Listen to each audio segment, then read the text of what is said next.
राधे राधे बाबा जी। बाबा जी, धर्म से क्या अभिप्राय है? इतने संत महात्मा जी इस विश्व में आने के बावजूद भी इस समस्या का समाधान क्यों नहीं हो पा रहा? किस समस्या का? बाबा जी धर्म को लेकर।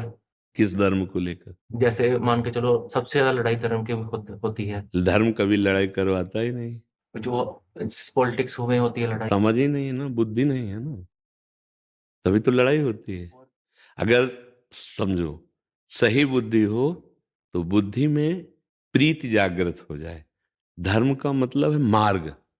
मार्ग जैसे जीटी रोड में चल रहे हो आप, तो एक्सीडेंट कब होगा? जब आपसे चूक होगी, जब आपकी बुद्धि अपने लक्ष्य से हट जाएगी। जरा सा हुआ तो एक्सीडेंट हो जाएगा ना। तो ये धर्म मार्ग है, कहा जाता है ना, धर्म मार्ग। आप अपने मार्ग को नहीं समझ पा रहे हैं, इसलिए झगड़ा हो रहा है। अगर मार्ग को समझ पाए तो कहीं झगड़ा नहीं बचा। ये जितने भी झगड़े होते हैं, ये सब मार्ग को न समझने के कारण। हमारा जो मार्ग है, जिसे परम धर्म कहते हैं, वो ये है कि सब में अपने भगवान को देखते हुए अपने कर्तव्य का पालन करना। आप जिस पद में हैं, जिस धर्म की स्थिति पे हैं, उसके अनुसार पालन करना। कहीं कोई झगड़ा नहीं दिखाई देगा। जब हम अपने कर्तव्य को नहीं जान पाते, अपने कर्तव्य को, और दूसरे के कर्तव्य को देखते हैं, तब झगड़ा शुरू हो जाएगा। ये अधर्म है। हमें अपने कर्तव्य को देखना है, अपने कर्तव्य का पालन करना है, और सब में भगवत भावना करनी है। अगर हम कई बार जैसे राष्ट्र सैनिक आए हैं, उनको कहा है कि आपका परम धर्म है कि सामने आते हुए अपराधी को दंड देना। यही भक्ति होगी, यही पूजा होगी। मानो जैसे सामने से वो आ रहा है, जो राष्ट्र विरोधी है, जो धर्म विरोधी है, जो दूसरों को बिना किसी अपराध के उनकी हत्या करता है, अब ऐसे को प्राण दंड देना, ये सबसे बड़ी भक्ति हो जाएगी। तो धर्म का बड़ा विशाल स्वरूप है। हम उस पर भगवत भाव देखेंगे, लेकिन वो अधार्मिक क्रिया से युक्त होकर चेष्टा करता है, तो अब हम उसको शासन में लेंगे और उसके अधर्म को रोकेंगे। झगड़ा नहीं है, ये धर्म के अंतर्गत है। लेकिन जो एक धर्म का दूसरे धर्म का आक्षेप करके वो समझ नहीं पा रहा है, इसलिए लड़ रहा है। जैसे हम राम कहते हैं, कोई और नाम बोलता है भगवान का। क्या वो ये नहीं जान पा रहा कि सब में एक ही है? अगर ये नहीं जान पा रहा तो अज्ञानी है, तभी लड़ाई झगड़ा होता है। लड़ाई झगड़ा धर्म में तो हो ही नहीं सकता, अधर्म में होता है लड़ाई झगड़ा, धर्म में नहीं हो सकता। अधर्म का शासन होता है, उसे लड़ाई झगड़ा नहीं कहते।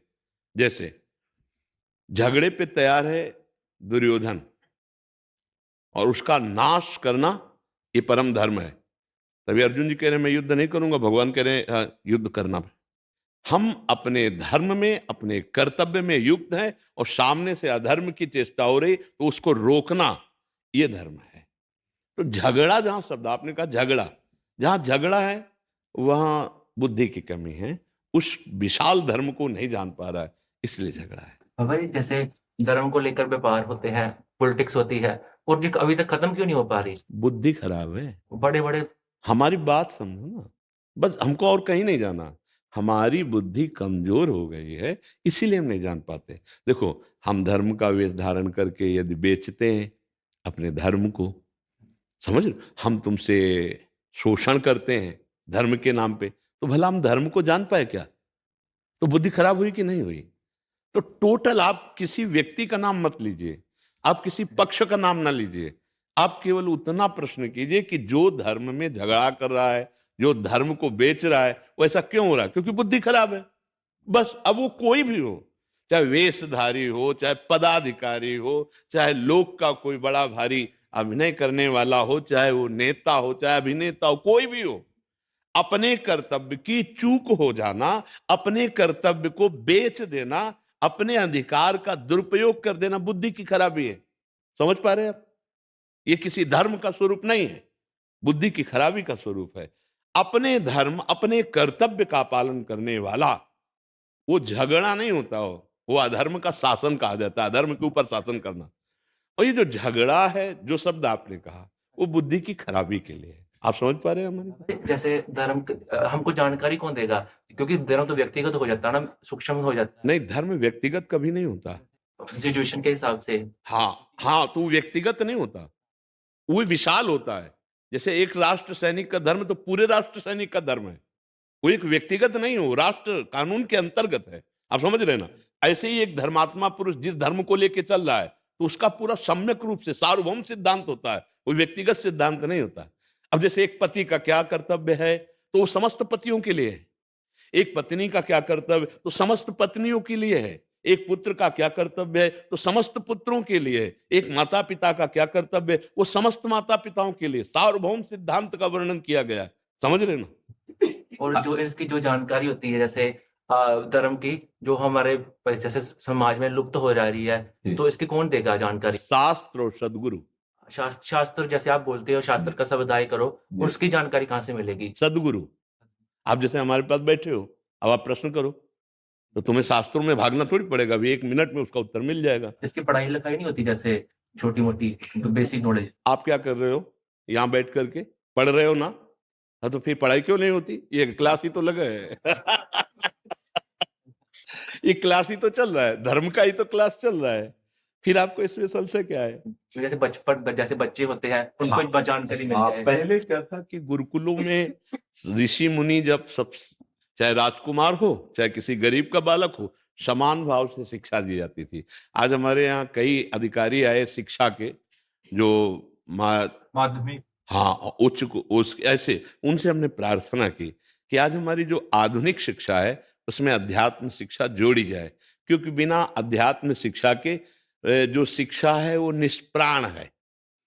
जैसे ये आधुनिक पढ़ाई है ना, ये शरीर है, और जो अध्यात्म है ना, उसका प्राण है। अगर ब्रह्मचर्य की शिक्षा नहीं है तो वो व्यभिचार में उतर जाएगा। उसको व्यसन रहित कैसे बनना है, उसको राष्ट्र सेवा कैसे करनी है, उसको कैसे एक महाभागवत बनना है, वो कैसे माता पिता समाज की सेवा करे, ये अध्यात्म के ज्ञान के बिना पुष्ट नहीं हो सकता। क्योंकि जो आधुनिक विद्या है वो केवल स्वार्थ सिखाती है। खुला समझो, मतलब स्वार्थ की वृत्ति रखकर जो विद्या पढ़ी जाती है वो कभी समाज हित में आ ही नहीं सकती है। और अगर वही स्वार्थ की वृत्ति रखने वाला अध्यात्म को जान जाए तो बहुत बड़ा लाभ प्राप्त कर सकता है। जैसे बड़े बड़े पदों में बैठे अपने कर्तव्य का पालन करें, धर्म का पालन करें, तो वही उनका भजन बन जाएगा, वही उनकी भगवत प्राप्ति को, लाखों का कल्याण हो जाएगा, लाखों को सुख मिल जाएगा। तो ऐसा तो नहीं है कि धर्म का ज्ञान कराया ही न जा रहा हो। नहीं, ऐसा तो नहीं है, कम है थोड़ा सा। तो फिर भाई देखो, नकली जेवरात ज्यादा है और असली जेवरात की कम दुकानें होती है, लेते तो अपने को खरीदना क्या है? ऐसा नहीं है कि असली खरीदने वाले को मिले ही ना असली, ऐसा भी नहीं है। क्योंकि अगर नकली है तो उसका असली होगा जरूर, क्योंकि असली को देख के ही नकली बनता है, नकली को देख के नहीं बनता है, असली को देख के। तो अगर हम नकली नहीं पसंद करना चाहते तो खोज करें, असली मिल जाएगा। महाराज जी, असली महंगा होता है क्या? इसमें भी कुछ पुण्य आदि चाहिए होते हैं संत मिलन के? हाँ, बिना भगवान की कृपा के महापुरुषों का सानिध्य नहीं मिलता। जब द्रवे दीन दयालु राघो तो साधु संगति पाइए, पुण्य पुंज बिन मिले ही न संता। बिना सत्कर्म किए, बिना भगवत कृपा के भगवत प्रेमी महात्माओं का संग नहीं मिलेगा, ये तो पक्की बात है। जैसे विभीषण जी को हनुमान जी मिले ना, तो बोल पड़े अब मोहि भा भरोसा हनुमंता, बिनु हरि कृपा मिले नहीं संता। अध्यात्म बिना फीस का होता है, ध्यान रखना। जहां फीस है वो अध्यात्म नहीं होता। अध्यात्म में थोड़ी बड़ी फीस नहीं लगती, पूरी फीस है अपने आप को समर्पित करके उस मार्ग में चलना, यही फीस केवल है। अगर वहां लौकिक फीस लगाई जाती है तो अध्यात्म नहीं होता, वो व्यापार बन जाता है। अध्यात्म में फीस केवल इतनी होती है, मन मनाव हो, मद भक्तो माद्याजी माम नमस्कुरु, मैं ये मन आदत सो मई बुद्धिम निवेश है। तुम अपना मन दे दो हमारी बात को, जो हम कह रहे हैं, बस निहाल हो जाओगे। ये अध्यात्म की फीस होती है, मन दे दो अपना, बस, इसके आगे कुछ नहीं। अगर उसके आगे कुछ प्रकृति जनित लेन देन है तो वो व्यापार होता है, वो अध्यात्म नहीं होता है। कि आपको हमारी बात सुनने के लिए इतना पैसा जमा करना पड़ेगा, तो हमारी बात में दम ही नहीं होगी। हाँ, भाव ही खत्म हो जाएगा। हाँ, नहीं भाव नहीं, दमय नहीं होगी। और अगर हम केवल आपका कल्याण चाहते हैं तो यहां बैठ के सुनो, चाहे 1000 किलोमीटर दूर बैठ के सुनो, तुम्हारी खोपड़ी में वो बात घुस जाएगी और बलात् तुमसे धर्म के कार्य कराने लगेगी। हजारों की संख्या में ये बताना, वो खुद चाहेंगे कि मैंने ये छोड़ दिया, मैंने ये छोड़ दिया, मैंने ये छोड़ दिया, मैं ये चल रहा हूं। क्योंकि हमारा अगर लक्ष्य बन गया धर्म, अध्यात्म, तो वो गूंज जाएगा, वो सबकी खोपड़ी में जाके शासन करेगा। और हमारा धन, मान, प्रतिष्ठा तो फिर नहीं। जौहरी के पास जाते ही डुप्लीकेट डुप्लीकेट हो जाएगा।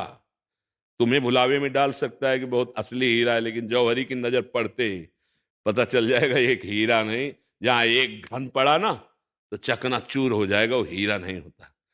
तो ये समझो, घन, प्रकृति का घन, मान अपमान, दुख सुख, लाभ हानि, जय पराजय, दिन में बिल्कुल समान भाव, वो हीरा होता है। उसे कोई परास्त नहीं कर सकता। और उसका विद्वान है, कितना ज्ञानी है। हाँ, जितना टीचर पढ़े उतना ही पढ़ा हुआ सामने आएगा तो समझ जाएगा कि किस कोटि का ये पढ़ा लिखा है। ऐसे ही भगवत प्राप्ति का होता है, ऐसे ही भगवत मार्ग का होता है। पर जिनके पास बैठने से, जिनकी दृष्टि पड़ने से, जिनके संभाषण से हमारा हृदय खिल उठे और कोई संशय न रह जाए, उसे महापुरुष कहते हैं।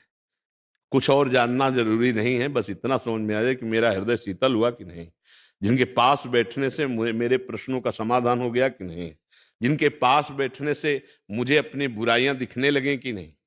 अगर दिखने लगी तो दर्पण सही है, दिखने लगी तो दर्पण सही, और दिख गई तो नष्ट हो जाएंगी पक्की। ये संत समागम का फल होता है। आप समझ पा रहे? मस्त रहिए, नाम जप कीजिए और खुद धर्मात्मा बनिए और दूसरों को धर्म में लगाइए। हाँ, खूब अच्छे। मानव जीवन बहुत मस्ती के लिए मिला है। ये काम क्रोध लोभ की ऐसी गुलामी हो गई है कि सब पशुवत आचरण होने के कारण हम अपने स्वरूप को, अपने आनंद को खोते चले जा रहे हैं। ये अध्यात्म ही है कि आपको जागृत, आप नारायण के अंश हैं। मतलब अंश का मतलब, चाहे एक चम्मच गंगा जल तो गंगा जल, एक टैंकर गंगा जल तो गंगा जल। तो मतलब अंश का मतलब समझ रहे? पूर्ण का अंश पूर्ण। आप भगवत स्वरूप हैं, आप भूल गए हैं। इस शरीर को मैं मानकर भोगों में रत होकर आप अपने आनंद को खो दिए हैं।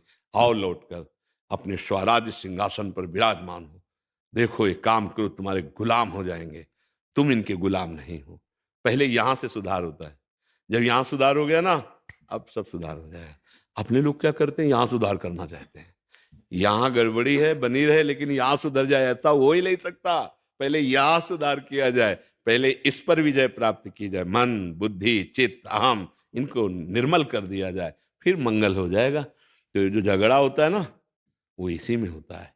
यहां का सुधार हुआ नहीं, यहां सुधार चाहते, यहां धर्म को थोपते हैं और अपने ऊपर धर्म का शासन मानते नहीं, गड़बड़ हो गया। अब झगड़ा ही होता रहेगा, अब शांति नहीं होनी है। पहले यहां शांति तो पूरे जगत में शांति।